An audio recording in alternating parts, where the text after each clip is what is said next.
chanterelles, guys. Pouch. Oh. Meron pa isa.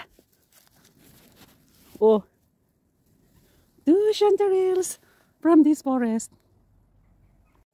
Hello everyone and welcome back again to Simply Bicolan and Pilan Channel. Today po, dito tayo sa kabilang gubat. Checking natin yung yellowfoot mushroom.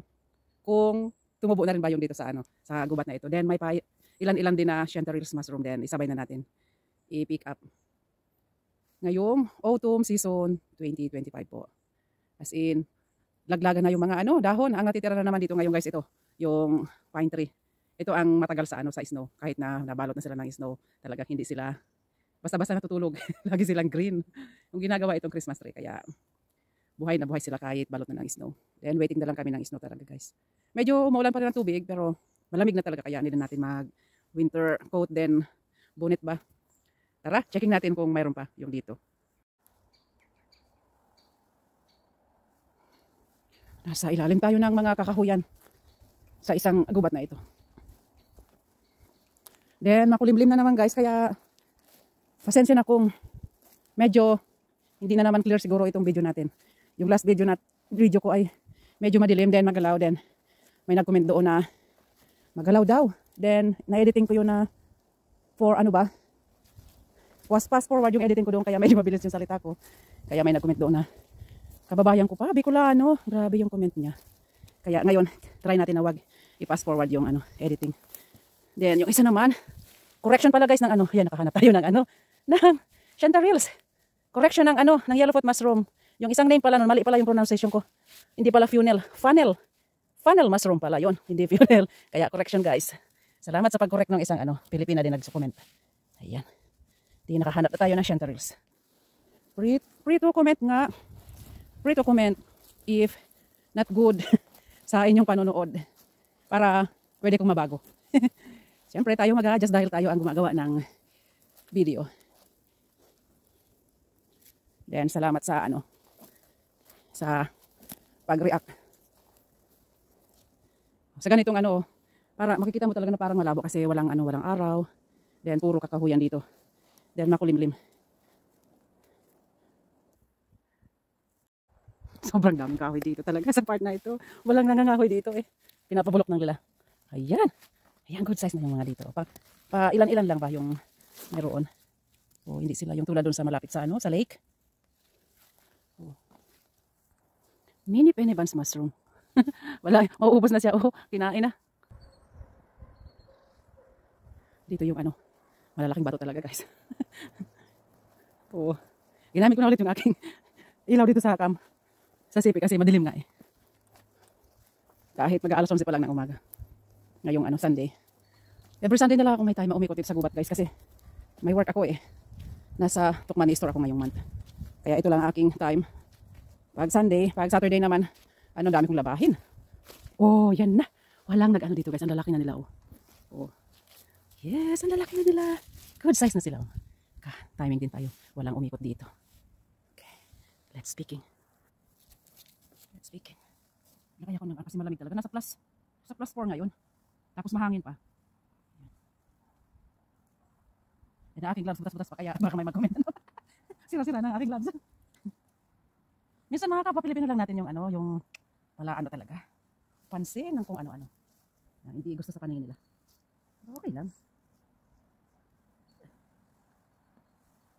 Mag-subscribe sana ako sa nila. Kaya lang wala naman silang 0 followers sila then 0 wala naman silang upload. Talagang nag-views lang siguro sila. Then mga kritikong comment. Yan.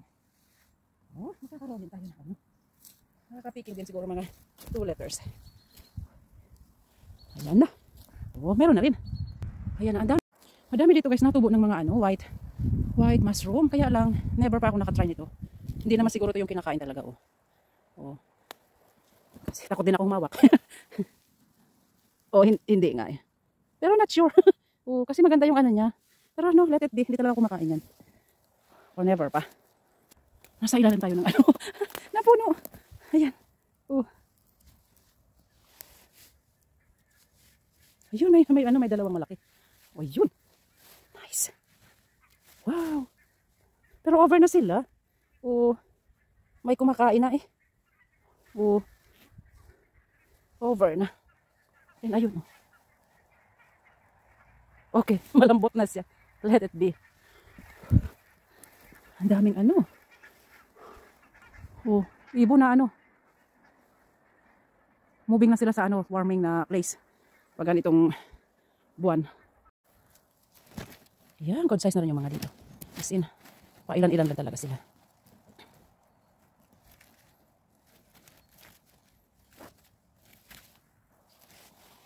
Mayroon din.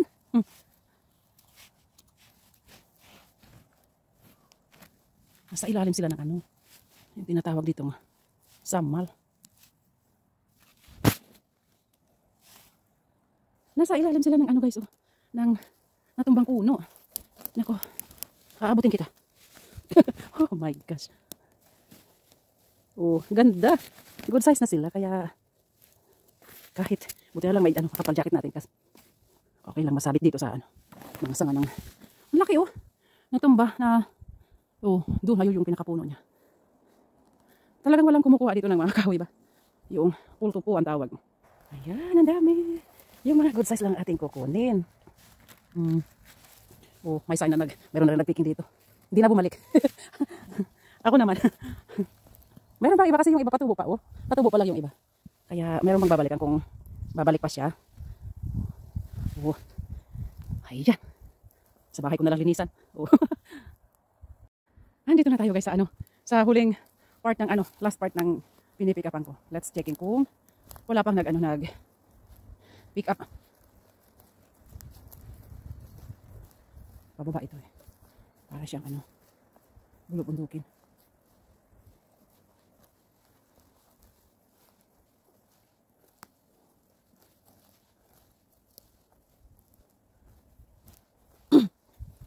Yan, yung mga mushroom sa ano sa kahoy talaga tumutubo. Sobrang tigas nila. Ayun, marami na silang tumubo ulit, guys. Oh. Yes, halos walang nag-ano dito or meron na.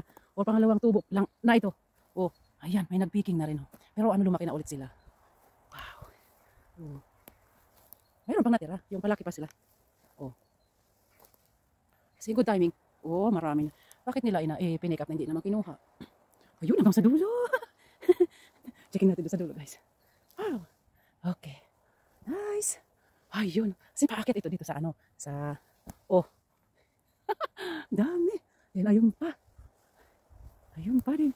May mga good size na rin akong makukuha. Kasi mukhang tira na lang ito eh. Oh. Ayan. Then ayun. Kasi dito lang dito sa ano na ito. Sa gitna oh. Ayan ano. Place. Ay kumalat na sila. Ng gusto. Oh. Hanggang doon. Oh. May isang malaki. Ayun pa. Then pababa ito doon sa ano. Ayun yung ating basket. Then siguro nung ano lang oh. Last man nag ano dito kasi ayan yung mga tira niya, mga sign na pinutulan. Oh. Okay. Pili lang ako yung mga good size na. Malinis ang gubat na ito. Kaya maraming anong kahoy. Mga natumba. Okay, let's start. Mayroon pa. Ito na siguro ang aking last na ano, part na pipick upan ko din baka. Then that's enough. Yan na rin nakuha ko. Okay. Sayang yung ano eh. Hindi niya kinuha yung ano stem. Marami siyang ano, winiwan na. O naluto na sa lamig yung iba. Oh.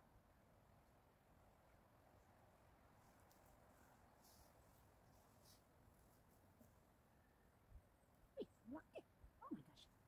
Kagulat, laki ng ano. Ng... Ay, tama.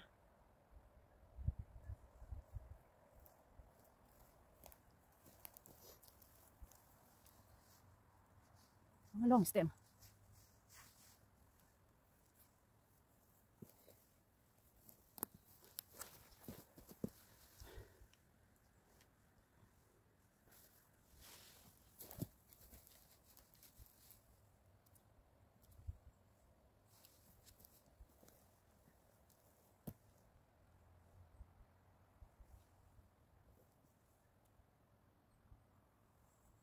Yan, good size na rin. Oh. Good size na rin oh.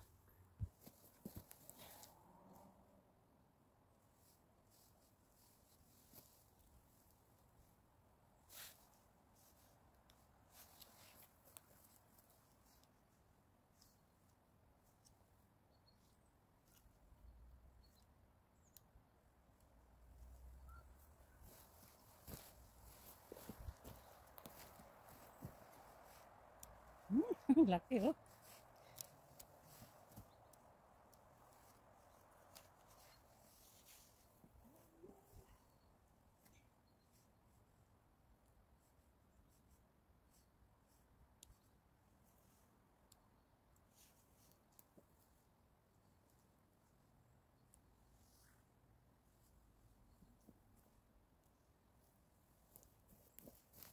Ayan na guys. Oh, dami na rin. Madami na din. Uy, nakatago sila. Okay. Oh, then ayun. Good size na rin.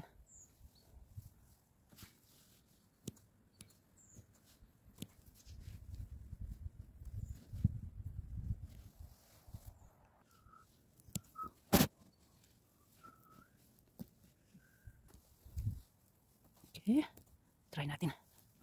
Guntingin muna guys lahat para mamaya pulutin na lang natin isa-isa. Ayun. Yes. Ganda. Ayun. Okay. Oh. Hindi easy na pulutin after nang nagunting. Oh, ang dami. Ayun.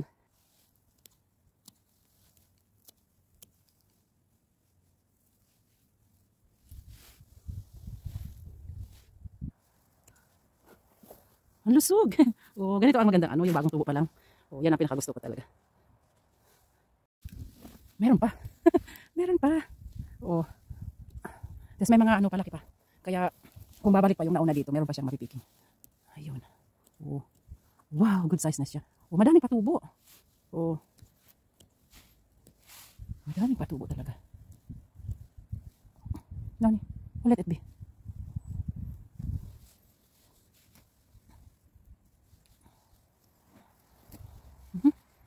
Ayun. Then, ayan. Puno na guys. Mapupuno na ang aking basket.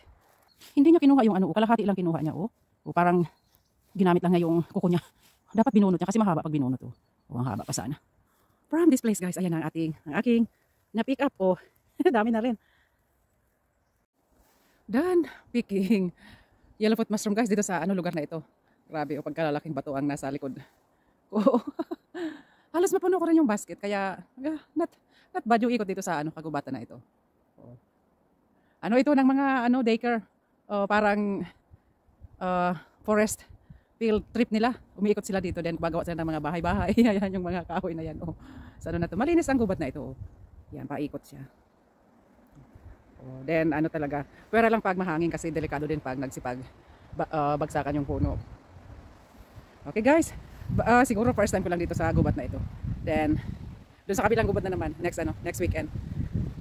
Pag 3 days ko na naman. Every Sunday lang ako nakakaikot talaga sa gubat kasi nga may work na yung Bicolana, for 4 weeks na naman ang aking contract doon sa Tokmani ng mga damit, mga clothes ang aking ngayon hinahandle. Dati mga food, pero ngayon mga clothes, then drinks or iba pa mga panglaba ng mga liquid ang di-display ko doon. Pero madami akong time sa mga damit. Nag-unboxing then displaying ang aking gawa sa Tokmani dito sa Honolulu. Okay guys, thank you again for watching and God bless to all of us. I hope na malinaw ang aking video ngayon na pang sharing sa inyo mga aking lovely viewers. Comment lang kung ano pang not good sa inyong paningin. Okay, bye-bye. See you next time.